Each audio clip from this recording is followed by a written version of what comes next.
Hey guys, welcome back to my channel let's study. So हमने अपनी previous video में क्या पढ़ा था? Electronic configuration of different elements, और उसको निकालने के लिए हमें किसकी नीड थी? सिंपल एटॉमिक नंबर की। और मैं आपको अगेन बोल रहा हूँ कि अगर आपको इलेक्ट्रॉनिक कॉन्फ़िगरेशन निकालना है तो आपको एटॉमिक नंबर याद करने पड़ेंगे, या फिर अगर आपने वो वाली वीडियो नहीं देखी है, प्रीवियस वीडियो, वो आपको मेरे यूट्यूब चैनल पर मिल जाएगी, या फिर मैं आपको उसकी लिंक भी डिस्क्रिप्शन बॉक्स में दे दूँगा। सो आज की वीडियो में हम करने वाले हैं फाइंडिंग वैलेंसीज। हमने इलेक्ट्रॉनिक कॉन्फ़िगरेशन तो फाइंड कर लिया इजीली, तो अब हम फाइंड करेंगे वैलेंसी। और हम वैलेंसी क्यों फाइंड करेंगे? वैलेंसी फाइंड करने का रीज़न है केमिकल फॉर्मूले बनाना, और हमारे केमिकल फॉर्मूले हैं वो ओनली वैलेंसी के थ्रू फाइंड हो सकते हैं। तो स्टार्ट करते हैं वैलेंसी फाइंड करना। तो सबसे पहले मैंने यहाँ पर finding valency electronic configuration of hydrogen, मैंने अभी इसी लिख लिया है शॉर्ट फॉर्म में, इलेक्ट्रॉनिक कॉन्फ़िगरेशन ऑफ हाइड्रोजन, जो कि होता है हमारा वन। सिंपली क्या होता है हमारा वन। तो हमारा फर्स्ट रूल है वो क्या कहता है? First, see the outer most electron in the electronic configuration. Example, the outer most electron in hydrogen electronic configuration is one. सबसे पहले हमें जो एलिमेंट का इलेक्ट्रॉनिक कॉन्फ़िगरेशन है उसमें हमें उसका आउटर मोस्ट इलेक्ट्रॉन देखना होगा। जैसे कि हाइड्रोजन का आउटर मोस्ट इलेक्ट्रॉन वन ही होगा क्योंकि सिंगल एटम है। और जो हमारा सेकंड रूल यह कहता है, if the electron in the outermost layer is lesser than 5, then the valency is positive and same as the number of electron in the outermost layer. बहुत इजी है। ये क्या कह रहा है? अगर आउटर मोस्ट लेयर में जो इलेक्ट्रॉन है वो 5 से कम है, अगर 5 से कम है तो उसकी वैलेंसी क्या होगी? सेम हो जाएगी जितने उसमें इलेक्ट्रॉन है आउटर मोस्ट लेयर में। जैसे कि electronic configuration of hydrogen one है सिंपली। अब इलेक्ट्रॉनिक कॉन्फ़िगरेशन में सिंगल एटम है ये, तो इसका आउटर मोस्ट शेल भी वन ही होगा, और ये हमारा वन क्या है? 5 से भी कम है, तो उसकी वैलेंसी क्या हो जाएगी हाइड्रोजन की? 1+। सिंपली हो जाएगी 1+। अब मैं आपको बताता हूँ अगर ग्रेटर देन 5 हो जाए तो क्या करना है। अब यहाँ पर है फाइंडिंग वैलेंसी, यहाँ पर मैंने लिया है क्लोरीन, और इलेक्ट्रॉनिक कॉन्फ़िगरेशन ऑफ क्लोरीन हमारा क्या होता है? 2,8,7 अकॉर्डिंग टू बोहर्स मॉडल, जो कि मैंने आपको प्रीवियस वीडियो में बताया था। तो इसमें क्या है? इसमें भी सेम ही है। सबसे पहले हमें लास्ट वाली शेल में इलेक्ट्रॉन देखना है कि 5 से ज़्यादा है फिर 5 से कम है। तो यहाँ पर 5 से ज़्यादा है, 7 हो रहा है यहाँ पे। तो इसलिए अगर ये 5 से ज़्यादा हो जाता है तो अब हम इसे 8 से माइनस कर देंगे। किससे माइनस कर देंगे? आउटर मोस्ट इलेक्ट्रॉन को 8 से। 8 माइनस आउटर मोस्ट इलेक्ट्रॉन, और उससे हमारी वैलेंसी फाइंड हो जाएगी। क्योंकि 8 से माइनस क्यों करेंगे हम? 8 से माइनस इसलिए करेंगे क्योंकि किसी भी एटम को अपनी लास्ट शेल में 8 चाहिए होता है स्टेबल होने के लिए। तो 8 - 7 हमारा आ जाएगा 1, तो इसकी वैलेंसी क्या होगी? 1 नेगेटिव, क्योंकि सब चेक कर रहे हैं। तो इसलिए the valency of chlorine will be 1 negative, मतलब कि इसमें नेगेटिव चार्ज है। इस तरीके से हम वैलेंसी फाइंड कर सकते हैं। अब मैं आपको डिफरेंट वैलेंसीज दिखाता हूँ। यहाँ पर है इलेक्ट्रॉनिक कॉन्फ़िगरेशन, एटॉमिक नंबर और उनकी वैलेंसीज। सबसे पहले आता है 1, हाइड्रोजन। इसकी वैलेंसी 1 होगी, अभी बताया था।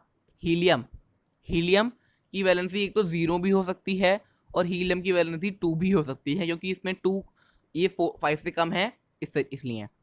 अब लिथियम, ये इसकी आउटर मोस्ट शेल में क्या है? 1। आउटर मोस्ट शेल भी देखनी है हमें मोस्टली, उसमें क्या है? 1, तो इसलिए इसकी valency 1+। Beryllium, outer most shell में है 2, वैलेंसी विल बी 2। नेक्स्ट है बोरोन, आउटर मोस्ट शेल में है 3, तो वैलेंसी विल बी 3। नेक्स्ट है carbon, valency will be 4 because outer most shell में 4 है। अब आ जाते हैं हम नाइट्रोजन के केस पे, 7th पे। इसका क्या है 2,5, और हमने बताया था कि अगर 5 से ज्यादा है या फिर 5 के इक्वल है, 5 के इक्वल है या फिर 5 के ज्यादा है, तो हम माइनस कर देते हैं 8 से। सो 8 माइनस 5 हमें दे देगा 3, तो इसकी वैलेंस क्या आ गई 3। इस तरीके से हम सारे एलिमेंट्स ही निकालेंगे। ऑक्सीजन की 2,6 है तो वैलेंसी हो गई 2, और फ्लोरीन की 2,7 है तो वैलेंसी हो गई 1। सोडियम नियोन की हो गई 2,8 है, तो 8 माइनस 8 हमारा क्या आ गया 0। 0 वैलेंसी मतलब कोई वैलेंसी है ही नहीं इसकी, इस तरीके से।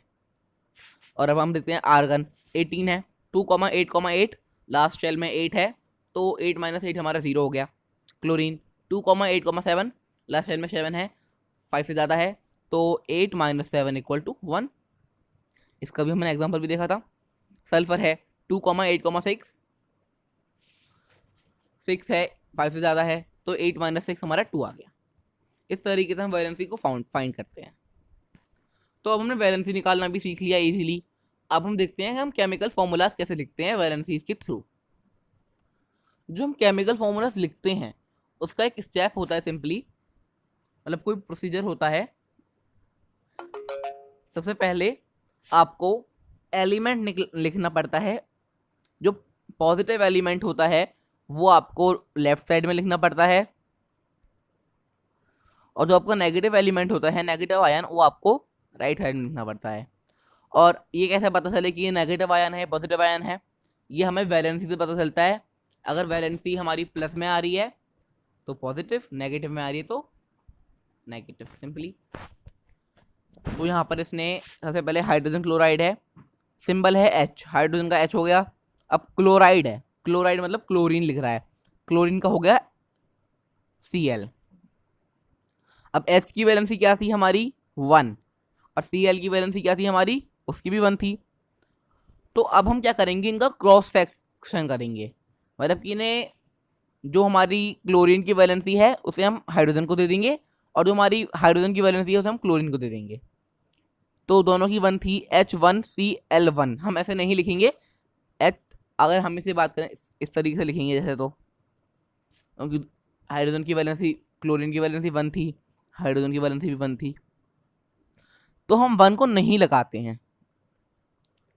अगर 1 होती है तो उसे हम किसी जगह नहीं लगाते हैं, हम सिंपल अपना फॉर्मूला पुट कर देते हैं इस तरीके से। यहाँ पर और भी है, मैग्नीशियम क्लोराइड। अब मैग्नीशियम का सिंबल है Mg, और वैलेंसी है 2, Cl की है 1। तो क्या बताया था, मैग्नीशियम की जो हम वैलेंसी होगी उसे हम क्लोरीन को दे देंगे, और जो हमारी क्लोरीन की वैलेंसी होगी उसे हम मैग्नीशियम को दे देंगे। तो मैग्नीशियम को हमने जब क्लोरीन की वैलेंसी दे दी तो मैग्नीशियम की क्या हो गई 1 हो गई, और क्लोरीन को हम जब हमने दे दी तो क्लोरीन की क्या हो गई 2 हो गई। तो 1 को हम लिखते ही नहीं है, तो हम क्या लिख देंगे MgCl2, क्योंकि 2 तो हम लिखेंगे भाई, ये है। उसके बाद आता है हाइड्रोजन सल्फाइड। हाइड्रोजन की होती है 1, सल्फाइड की होती है, सल्फेट की होती है 2, सल्फर की होती है 2। उसके बाद दोनों को वैलेंसी को बदल देंगे, सल्फर की हाइड्रोजन को दे देंगे और हाइड्रोजन की सल्फर को दे देंगे। इस तरीके से फॉर्मूला हो जाएगा H2S। अब कुछ और एग्जांपल देखते हैं। सोडियम क्लोराइड, सोडियम क्लोराइड है ये, सॉरी। अब सोडियम होता है हमारा Na, क्लोराइड होता है हमारा क्लोरीन Cl। तो Na की वैलेंसी भी 1, Cl की वैलेंसी भी 1। अब हम इनको एक दूसरे को बांट देंगे, बोलेंगे भाई मेरी तू ले ले और अपनी मुझे तू दे दे भाई, आपस में कर रहे हैं ये अपना काम। तो उसकी क्या हो गई NaCl, बिकॉज 1 है तो 1 को हम कंसिडर नहीं करेंगे। Next example, potassium phosphate. इस तरीके से ही जब हम लिख देंगे, सबसे पहले हमें जाना होगा फॉस्फेट का फॉर्मूला होता है PO4। PO4 होता है, ये हमारा पॉलीएटॉमिक आयन है। और जो हमारा पोटेशियम क्या होता है, वो होता है हमारा सिंबल K। और जो हमारी K की वैलेंसी होती है वो हमारी सिंपल 1 होती है। और हमारा जो फॉस्फेट होता है PO4, जो कि ये पॉलीएटॉमिक आयन है, उसकी वैलेंसी 3 होती है। जब भी ये वैलेंसी को चेंज करते हैं, जो PO4 मतलब कि फॉस्फेट अपनी वैलेंसी को पोटेशियम को दे देता है और पोटेशियम अपनी वैलेंसी फॉस्फेट को दे देता है, तो हमारा क्या हो सकता है K3PO4 1 1 हम लिखते ही नहीं है, तो हमारा क्या आंसर आ गया, potassium phosphate easily. So I hope आपको केमिकल फॉर्मूले बनाने अच्छे से समझ में आ गए होंगे। और अगर आप चाहते हो कि आप इसके मैं और एग्जांपल्स आपको बताऊं तो आप कमेंट करके बोल सकते हो। So thanks for watching.